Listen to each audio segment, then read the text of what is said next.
Gas finally কিন্তু বড় ভাইয়ের সাথে দেখা আর পানি টানি নিয়ে অলরেডি রেডি হয়ে গেছে। হ্যাঁ রেডি আছি। এই জায়গাটা এসে অনেকদিন পরে খুবই ভালো লাগতেছে, ছোটবেলার স্মৃতিগুলো মনে পড়ে গেল। নবাব আইসে হগলে, নবাব হগলে আইসে। হ্যালো এভরিওয়ান, আসসালামু আলাইকুম। আশা করি আপনারা সকলেই ভালো আছেন। আলহামদুলিল্লাহ আমি অনেক বেশি ভালো আছি। তো আজকে এখন কিন্তু সন্ধ্যা গণিয়ে আসছে, কিন্তু 5:30 বাজে। তো আমি যাচ্ছি একটা ইফতার পার্টিতে। কালকে রাত্রে বড় ভাই ফোন দিয়ে বলতেছে যে কালকে কি ইফতার পার্টিতে তোরে কি পাওয়া যাবে কিনা। তো বড় ভাই বলছে, তো আসলে না পাওয়ার কিছুই নাই। তো আমি বলছি হ্যাঁ ভাইয়া পাওয়া যাবে অবশ্যই, ইনশাল্লাহ আমি পার্টিতে থাকবো। তো যাওয়ার চেষ্টা করতেছি। যে রাস্তা দিয়ে যাচ্ছি এই রাস্তা দিয়ে কিন্তু কোনো গাড়ি টাড়ি নাই, বা রাস্তার অবস্থা তেমন ভালো না। তো হাঁটতে হাঁটতে যাচ্ছি।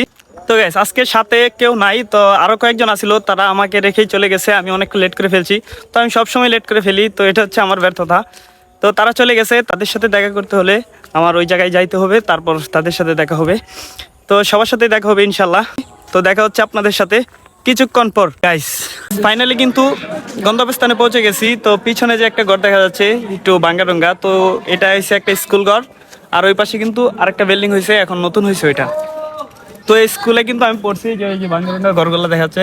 তো আমি ছোট সময় কিন্তু এই স্কুলে পড়াশোনা করছি অনেক সময়। তো চাষো বর্তমান কি স্কুল কি খোলা আছে না বন্ধ?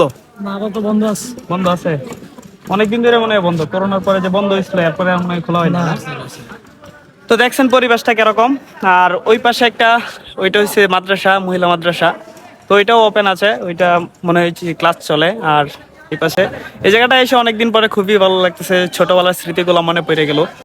অনেক এনজয় করছি, অনেক ভালো সময় কাটাইছি। এখানে অনেক বন্ধু বান্ধব আছে যাদের সাথে এখনো কথা হয়, দেখা হয়, খুব ভালো লাগে। গাইস ফাইনালি কিন্তু আয়োজনের জন্য প্রস্তুতি চলছে। তো এখানে সবাই কাজ করতেছে।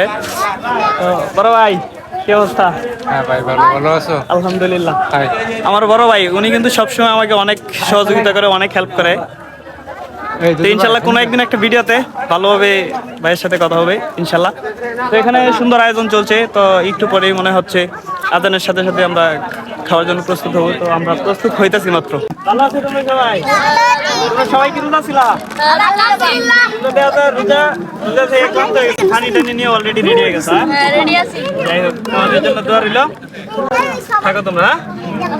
ওকে গাইস, তারাও রোজা ছিল, তারাই হচ্ছে মেহমান, সবচেয়ে বড় মেহমান হচ্ছে তারাই। গাইস নবাব আইসে হগলে, নবাব হগলে আইসে। আমি তারা ফোন দিতে দিতে মানে লাস্টে বেলা ব্যর্থ হয়েছি, তারপর আমি একাই চলে আসছি। আপনারা তো শুনছেনই যে আমি একা আজকে, এই যে মাত্র আইসি।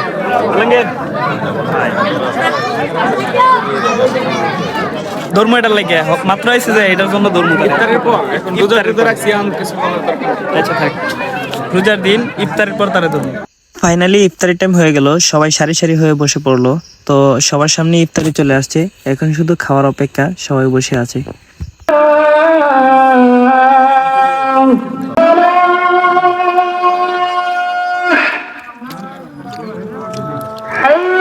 ফাইনালি কিন্তু বড় ভাইয়ের সাথে দেখা, আর এই আয়োজন সবকিছু হয়েছে বড় ভাইয়ের।